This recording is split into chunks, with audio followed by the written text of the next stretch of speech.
Angelic Wellness. I'm Dr. 𝐦𝐨𝐬𝐤𝐞, and today I want to walk you through what is hormone replacement therapy.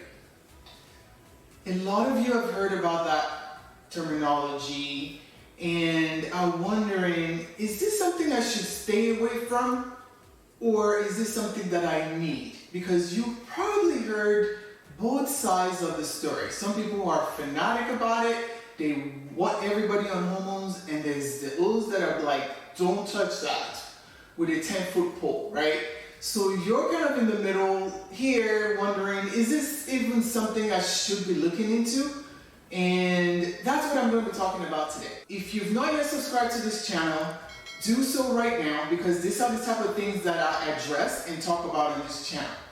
And the things that I cannot talk about on YouTube, you can find out more about that by joining my free VIP group in school app, okay? The link is right there on the description section below.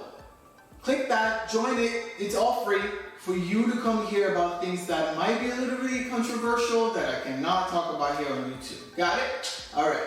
Now, getting straight into today's topic. So I'm going to be sharing with you, what is hormone replacement therapy? Is this something we need? Should we leave it alone? Who is the right candidate? Who should definitely stay away from it? And I will also, if time permits, share my personal story about hormone replacement therapy. So, who am I? I'm Dr. 𝐤𝐨𝐬𝐤𝐞. A lot of patients call me Dr. O. I'm an internal medicine doctor. I practice in Florida and as well as Texas. I do know from personal experience that hormone replacement therapy has been a game changer for me personally. But before I get into that, I want to help you understand, what is it, right? Because most patients that are asking this question, they are scared. They've heard bad things about hormone replacement. They've been told by their doctor they don't need it. They've been told by their doctors don't touch it. And some have actually gone to doctors that have been told that they do need it. And so they're kind of confused, right? So that's what we're going to try to just share and understand better today, so that we can know if this is right for you or not. Okay, so this is how I think about hormone replacement. And I'm going to simplify this. I don't want to get technical. Think about the way the brain communicates with the rest of the body. Okay, we all know the brain is the master control center, right?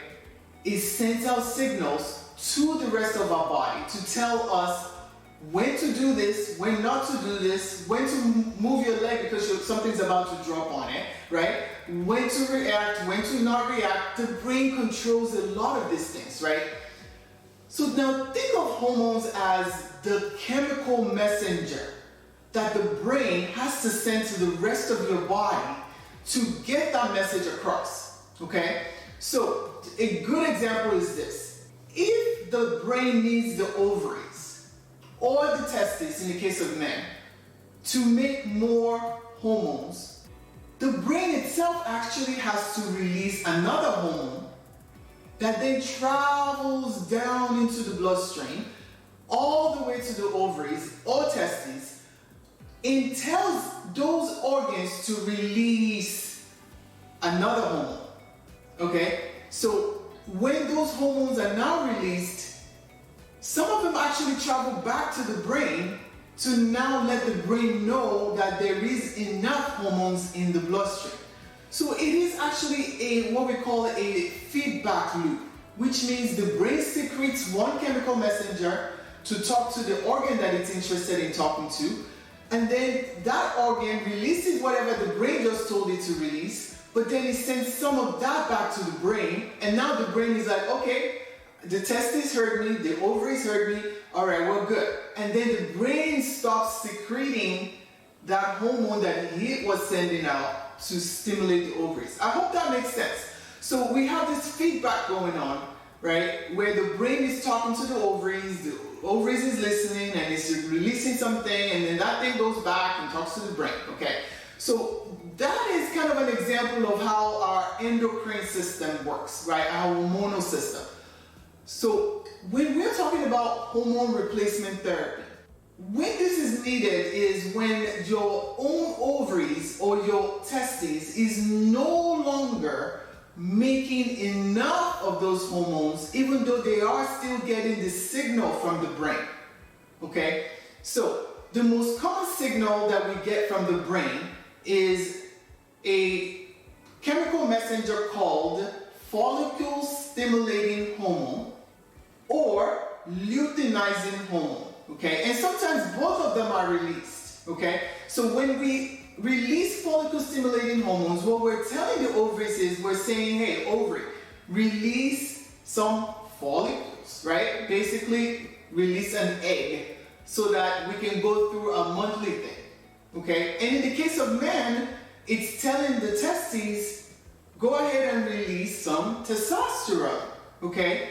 Whereas in the female, we're telling it to release actually a host of hormones. We're telling it to go ahead and release estrogen, we're telling it to go ahead and release testosterone, and we're telling it to go ahead and release progesterone. Okay, so there are actually different hormones that are being released in the woman, whereas in the man, maybe we're only releasing testosterone, maybe some, estrogens as well. But just so that you understand that it's the signal from the brain that actually starts that process off. So now we have that, right? We've got those hormones being secreted.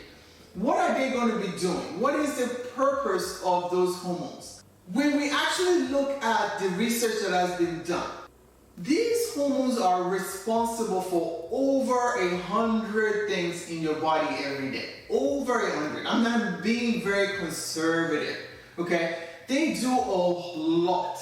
So when these hormones are released, they're doing things like telling your skin when to grow hair, when to secrete oil, when to dry up, when to not dry up. They are doing a ton of things.